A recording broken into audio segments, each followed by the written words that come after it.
وآلہ وسلم تم پر گواہ بنے، اور جس قبلے پر تم پہلے تھے اس کو ہم نے اس لیے مقرر کیا تھا کہ معلوم کریں کہ کون ہمارے پیغمبر کا تابع رہتا ہے اور کون الٹے پاؤں پھر جاتا ہے۔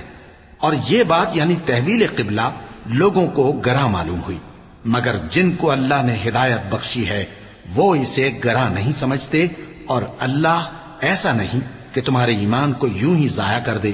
اللہ تو لوگوں پر بڑا مہربان ہے، صاحب رحمت ہے۔ اے پیغمبر صلی اللہ علیہ وآلہ وسلم، ہم تمہارا آسمان کی طرف منہ اٹھانا دیکھ رہے ہیں،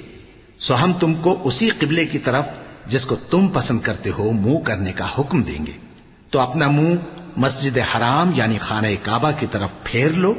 اور تم لوگ جہاں ہوا کرو نماز پڑھنے کے وقت اسی مسجد کی طرف منہ کر لیا کرو۔ اور جن لوگوں کو کتاب دی گئی ہے وہ خوب جانتے ہیں کہ یہ نیا قبلہ ان کے پروردگار کی طرف سے حق ہے، اور جو کام یہ لوگ کرتے ہیں اللہ ان سے بے خبر نہیں۔ اور اگر تم ان اہل کتاب کے پاس تمام نشانیاں بھی لے کر آؤ تو بھی یہ تمہارے قبلے کی پیروی نہ کریں، اور تم بھی ان کے قبلے کی پیروی کرنے والے نہیں ہو، اور ان میں سے بھی بعض کے قبلے کے پیرو نہیں۔ اور اگر تم باوجود اس کے کہ تمہارے پاس علم یعنی اللہ کا حکم آ چکا ہے ان کی خواہشوں کے پیچھے چلو گے تو ظالموں میں ہو جاؤ گے۔ جن لوگوں کو ہم نے کتاب دی ہے وہ ان پیغمبر آخر الزمان صلی اللہ علیہ وآلہ وسلم کو اس طرح پہچانتے ہیں جس طرح اپنے بیٹوں کو پہچانا کرتے ہیں، مگر ایک فریق ان میں سے سچی بات کو جان بوجھ کر چھپا رہا ہے۔ اے پیغمبر صلی اللہ علیہ وآلہ وسلم، یہ نیا قبلہ تمہارے پروردگار کی طرف سے حق ہے، تو تم ہرگز شک کرنے والوں میں نہ ہونا، اور ہر ایک شخص کے لیے ایک سمت مقرر ہے جدھر وہ عبادت کے وقت منہ کیا کرتا ہے، تو تم نیکیوں میں سبقت حاصل کرو۔